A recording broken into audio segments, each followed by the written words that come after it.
Please note, the following story contains extremely graphic and disturbing content. Viewer discretion is advised.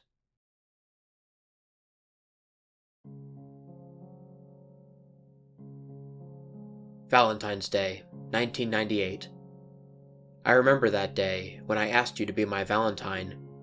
That special bond that I felt was going on between us was increasing, and I wanted to take that to the next level. I remember the look on your face, the happiness and excitement of the day we spent together drained from your face like water running down a plug hole. You said no. I loved you. You know I did, so why would you do this to me? Why? I remember when you walked away into the crowd of lovers. I sat on the bench, crying. I walked home on my own. No one was at home to comfort me after what you did. I remember waking up and looking at the patterns of my cuts from last night. The blood on the carpet was still there from last night. The writing on my bedroom walls was still there. Why? The writing said, all written in blood. I remember 2 weeks later, I saw you on the street with another man, much younger and better looking than me. The pain just grew and grew. You told me that you loved me, and me only, and now everything we had done together had just been thrown away by you. I remember when I walked down that alley, and that gang of thugs mugged me and killed me. I died thinking of you, as the knife plunged into my chest, ending my life with pain in my heart as the knife dug deeper into me. I could feel the life slipping away. The sheer pain was excruciating. I remember at my funeral, my friends and family were there. My mother was crying. My father was comforting her. I looked around, but couldn't find you anywhere. When I died, it wasn't nice. All I could feel was searing pain through my body, as if I was on fire. The pain was excruciating, and I only escaped because I didn't feel complete. I felt I needed something more, and I knew what it was. It was revenge. I don't know how I escaped, but it involved lots of pain. When I got back to Earth, I felt like going straight home to say hey to everyone and say I survived. Then I realized no one could see me, so I just decided to kill the thugs that took away my life. I could still move things, but I was invisible. It was great fun, and I enjoyed it so much. The first one I went for ended up face down on the ground with a cracked skull and no scalp. He never knew what hit him. I used the same knife he used to kill me, to carve his pretty little eyes out of their sockets. By this time, the other 2 thugs had backed into a corner. I ripped the first one's fingers off with my teeth. After that, I cut his eyes out, holding them in the same hand as the others.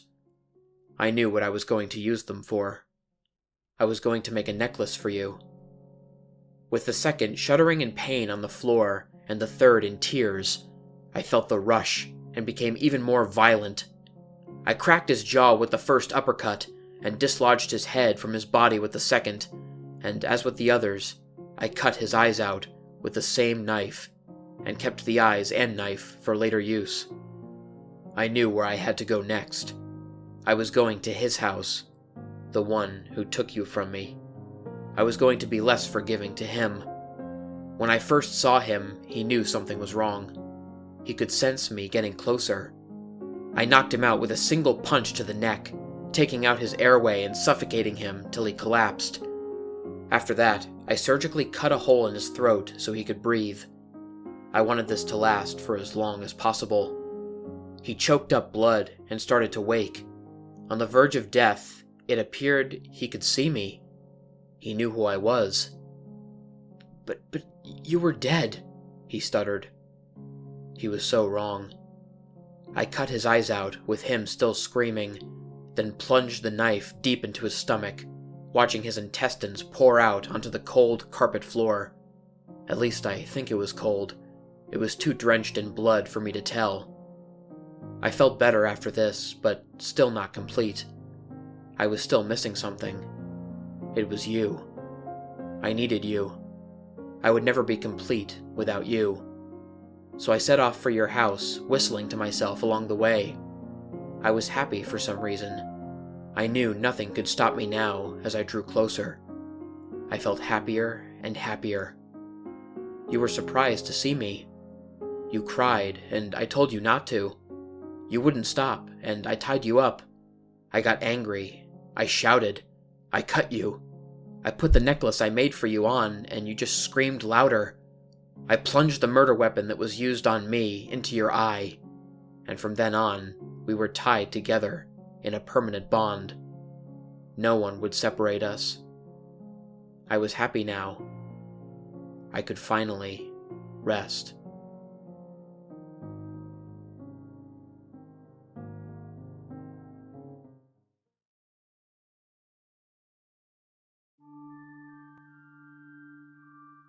What's up, everybody? Lone Wolf here. I hope you guys enjoyed listening to tonight's video. In case anyone is interested, all of the various elements used in this video, including pictures, music, sound effects, and stories, will be linked in the description below. Anyways, if you guys enjoyed the video, please feel free to like, share, and subscribe if you haven't already.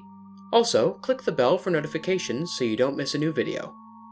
If anybody has any personal stories or story recommendations for me, or any advice to help improve the channel, there will be links to all of my social media platforms in the description. I'm mostly active on Twitter and on Instagram, but I also have an email, a Discord server, and a TikTok account that you can message me on as well. Until next time, stay spooky. And remember,